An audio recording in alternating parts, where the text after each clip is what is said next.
Hello mga palangga. So ito na nga, umurong ang bayag ditong si Bangag Jr. na kung saan ay nag-speech siya dito sa Palawan kahapon at umurong nga mga kababayan ang kanyang ah, jetlog na kasinlaki ng butiki. Right? Dito nyo makikita na talagang wala sa tamang katinuan ang presidente ninyong Bangag dahil paiba-iba. Dahil nung nagsalita siya kahapon doon sa Talk to the Troops sa Western Command Headquarters sa Camp General Artemio Ricarte sa Puerto Princesa sa Palawan, ay umurong ang kanyang, sabi ko nga, ang kanyang jetlog. At doon, mga kababayan, ay pinarangalan niya si Seaman First Class Underwater Operator Jeffrey Facundo na naputulan ng hinlalaki. Ang award na ito ay tinatawag na Order of Lapu-Lapu, Lapu-Lapu Rank of Kampilan. So yan yung binigay na award ni Marcos Jr. dito sa ating kawawang sima na ito. Ngayon, mga kababayan, in the past, di ba, ang yabang ni Marcos Jr. na talagang akala mo makikipagbanggaan sa China. Alright? So ngayon na naputulan ng daliri itong ating kababayan. At kitang-kita naman dun sa mga video, okay, na hindi ka agad nila ni-release. Parang nag-iisip pa sila kung paano ba nila ito pasinungalingan o itatago, mga kababayan. So kahapon, nang nagsalita siya sa Palawan, itong si Bangag ay hindi daw gagamit ng dahas ang Pilipinas. Hindi daw tayo mananakot o gagawa ng mga pinsala o pag-aaklas sa China at hindi daw tayo mananakit. Yun ang sabi ni Bangag Jr. Di naduwag. Akala ko ba tuwang-tuwa kayo kay Bangag dahil siya ay matapang? Akala ko ba yung mga dating dilawan-pinklawan na mga politiko ay natutuwa kay Bangag Jr. na ipagtatanggol niya kayo? Okay, ipagtatanggol niya ang ating soberenya. Laging ganyan terminology. Ipagtatanggol ang Pilipinas. Bakit ngayon hindi siya gagamit ng dahas? Di ba? Akala ko ba nagtapang-tapangan siya? At ang sabi pa nga niya doon, sabi niya sa kanyang speech doon na binabasa niya lang naman at hindi niya isinasa puso at hindi niya isinasa isip, dahil lagi siyang bangag, sabi niya, in the performance of our duties, we will not resort to the use of force or intimidation or deliberately inflict injury or harm to anyone. To anyone, samantalang tayo, yung ating sundalo ay naputol yung hinlalaki. Kung si Marcos Jr. ay nakipag-usap sa China, di ba, pag-upo pa lang niya, dahil 2 taon na, kesa magtapang-tapangan siya dahil kakampihan namin kayo dito sa Amerika, baka hindi naputulan ng daliri itong si Jeffrey Facundo. At pinagsisinungaling ng gobyernong ito na ito daw ay misunderstanding lang. Misunderstanding, naputulan na ng hinlalaki, tapos ngayon uurong? Di ba? Nasaan na yung bumibilib kay Marcos Jr. na matapang siya? Ngayon hindi daw pala tayo lalaban. Di ba? Wala daw na masasaktan na kahit sino. Di ba? Sa side ng China, definitely yun ang ibig niya sabihin. Pero tayo ay putulan na ng daliri. It's equivalent na nagurgur na yung ating kababayan. Kasi what if kung yung ulo ang naputol? Di ba? Ano gagawin? Sabi pa niya, hindi daw magsisimula ng bang-bang-bang ang Pilipinas at hindi daw natin gawain ang Pilipinas na mag-udyok ng kaguluhan. At ang sabi niya, ang gobyerno daw ay nakatutok sa pagbibigay ng mga mapayapa at maayos na buhay sa Pilipino. Really? Sinungaling. Anong hindi mag-uudyok ng kaguluhan? Yung paghaharang nila ng mga truck diyan sa hakbang ng Maisog Rally, hindi ba yan pag-uudyok ng kaguluhan? Yung pag-hire nila sa Bustos Bulacan ng mga tambay doon na may mga yantok na handang hampasin ang ating mga maisog na humakbang. O, ayaw mo ngayon makipaglaban sa China na duwag ka. Pero sa kapwa Pilipino, gusto nyong paluin ng yantok, gusto nyong gurgurin. Okay? Katulad ni Attorney Vic na may death threat ngayon na pinasurveillance ng bangag na gobyernong ito. And now, ngayon, naduwag siya sa China. Ito pa sa statement niya, ni Bangag. Sabi niya, we are not in the business to instigate wars. Our great ambition is to provide a peaceful and prosperous life for every Filipino. This is the drumbeat. This is the principle that we live by, that we march by. Julul! Really? Hindi ka nag-instigate ng war? Pero yung pinadala mong ginayupa ka na 2 batalyon doon sa Davao, kung saan nilusob ninyo, hinaras ninyo ang mga members ng KOJC? Nakulang na lang, gurgurin nyo silang lahat kung wala lang video. Etong kasinungalingan mo na prosperous life for every Filipino. Anong prosperous life? Hell, prosperous hell ang binibigay mo sa taong bayan. Sinungaling to, mga kababayan. So hindi ko alam, well, alam naman natin na Bangag, kaya naman paiba-iba siya ng statement. At sabi niya, maninindigan ang Pilipinas. Okay? At hindi ito, dapat tayo ay magkalma-kalma lang, chuchu-chuchu. Kasi sinungalingan, maninindigan, naputol na eh. Oh, di ba may backup tayo dyan? Nadyan ang EDCA sites namin. Bakit hindi nyo pabangbangin yung mga nagputol ng hinlalaki? Anong ibig sabihin yan, mga palangga? Sabi pa niya, history itself can tell that we have never in the history of Philippines yielded to any foreign power. We owe to our forefathers the duty to keep the freedoms that they fought, bled, and died for, and that we presently enjoy. No! Sinungaling, kayo lang ang nag-e-enjoy, kayo lang ang tumatama sa loto, kayo lang ang nagsismuggling, kayo lang ang nagpapakalat ng pulburon, kaya ini-enjoy nyo lahat ng corruption. Yan ang katotohanan, mga palangga. Ang sabi pa ni Kuting ninyo, kailanman ay hindi tayo magpapasupil at magpapaapi kahit kanino man. Eh naputulan na ng daliri, ano pa ginagawa mo? Hindi magpapaapi, utod na ang daliri? Kung talagang ayaw mong masaktan ang mga sundalo dyan o mga Navy, whoever they are, dyan sa Ayungin Shoal o sa South China Sea, pag-upo mo, inayos mo na. Inayos mo ang relasyon ng Pilipinas at China. Dahil sila willing to diplomacy. Ikaw lang ang nagsiga-sigaan ngayon. Anong tingin sa atin ngayon ng China?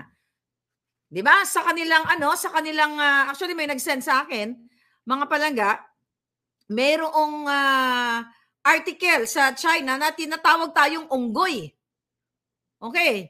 Tinatawag tayong unggoy. Itong article na ito, ayan ang pangalan ng, actually, pinost ito ng Philippines Defense Forces Forum. The official Weibo account of Communist China's Ministry of Public Security openly mocked Filipinos as monkeys following the recent clash between the Chinese Coast Guard and the Philippine Navy and Ayungin Shoal. The post suggests that the Philippine Navy is incompetent and compares them to monkeys. Nakita niyo yung pang-ano sa atin? 'Di ba? Ang tingin sa atin, hindi tayo gaganituhin ng China kung nakipag-ugnayan na ang bangag na presidente ito. At sabi pa dito sa post, the Ministry of Public Security in the Principal Police Authority of Communist China, its official Weibo account, has 32 million followers. O, ayan po. Ayan, nakita nyo? O, nakita nyo yung picture, mga palangga. Ito pala. Ayan. Ayan. Sinend sa atin. Hindi lang natin mabasa. Ayan, ginaganayan tayo. See, hindi tayo dapat ganito kung karespeto ang ating presidente. Di ba? Walang silbi. Okay? Walang silbi ang mga salita ni Kuting na hindi tayo magpapasupil kahit kay nino man, utod na ang tudlo ni Facundo. At binigyan na ng award na yan. Kung ako kay Facundo, pinalunok ko kay Marcos Jr. yung award na yan eh. Tapos during the interview ng media, ayaw nyo pang magsalita yung si Facundo. Never natin narinig kasi sabi ni Jeffrey Facundo, ang magsasalta daw sa kanya, hindi daw siya pwede masalta kasi dapat daw yung mataas na, mas mataas sa kanya. Kaya nga ang question ko, bakit hindi niya for transparency Bakit hindi niya ikwento kung ano talaga ang naganap? Hindi yung sila Bersamin na walang alam ang magkwento-kwento at si Kuting. Wala naman sila dun sa kaganapan na kung saan nagkaroon ng girian. Di ba? Nagdakdak lang itong si Marcos dyan sa ano na yan, sa Westcom headquarters na yan, para pa-award-award, you know, mag-emote-emote. Habang ang ating mga sundalo ay hirap at napapahamak. Nasabi nga, marami na nagsabi na kung pinili lang ni Marcos Jr. ang diplomacy o pagkikipag-usap dito sa China, ay hindi mangyayari yung ganito. Tapos dadaanin na sa mga parangal-parangal. Kasi 80 pa daw na sundalo, ang iba pang mga pinarangalan na, you know, na inapi doon sa South China Sea nitong mga Chinese Coast Guard na ito. Sa mga, sinabi pa ni Kuting doon, nangangako ako, At nangangako kami, natutulungan namin ang inyong pamilya. Ito yung mga nagire. Baka hanggang bunganga ka lang. Pangako dahil may nakikinig, may nasa media at ipagdasal namin ang inyong kaligtasan at tagumpay. Hindi lahat nakukuha sa dasal. Nasa tao ang gawa, nasa Diyos ang awa. Yun mga kababayan. Ngayon sasabihin niya, inihimo ko ang ating mga kasundaluhan na gawin yung tama. Gawin ang kanilang obligasyon para sa bayan. Ikaw yung obligasyon mo na wag mangawat. Ang obligasyon mo na wag mag-smuggling. Ang obligasyon mo na ipakulong mo si Michael Mann na kasabot niya sa smuggling. Yung asawa mo at ikaw na dapat sa kulungan na kayo ngayon. Dahil sa involved nyo sa extraction o pakingidnap sa Turkey. Puro ka ngak-ngak, puro ka kasinungalingan. Di ba? Yung mga sundalo dyan, ibibigay ba yung mga pangailangan mo? Puro etchos lang yan mga kababayan. Tingnan mo to, pinuntahan natin yung ng news ng mainstream media. Tinignan ko yung mga comment ng tao doon, nagsasalita si Kuting. Di ba? Kasi ang title nung Marcos, award soldier who lost a finger during an encounter with the CCG or Chinese Coast Guard. Ano sabi ng mga tao? Ito mga kababalaga, galing ito sa mga tao randomly. I don't know anong political affiliation nila. Sabi dito, many questions need to be answered. Referring to Bangag Jr. Why were NAV SOG fragment used as escorts instead of Coast Guard? If the rule is not to fight back, o nga naman, baka may eksperto magpaliwanag dito. What are the rules of engagement? Although armed, the Navy SOG fragment gave away their firearms to the baton-wielding Chinese sailors without a fight. What an embarrassment. Galing po ito sa mga random nating mga kababayan. Imagine mo, binigay pa pala nila yung kanilang mga armas, parang sumurrender na sila. Kaya tinawag tayong monkey ng website na yon na Weibo sa China. Sabi ng isa, sabi ni Lawrence, I bet there are soldiers who lost limbs and never had that attention. True.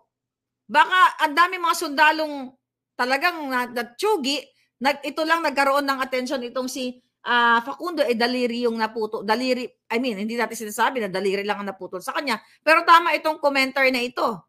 Bakit ito lang ang binibigyan niya ng limelight? Ang daming natsugi ng mga sundalo, hindi lang dyan sa South China Sea, kundi sa iba pang mga pakikipaglaban ng ating mga mabubuting sundalo na itinaya ang kanilang buhay, ibinuwis ang kanilang buhay sa pakikipaglaban sa mga terorista at sa mga makakaliwang grupo na kaalyado na ngayon ng gobyernong ito.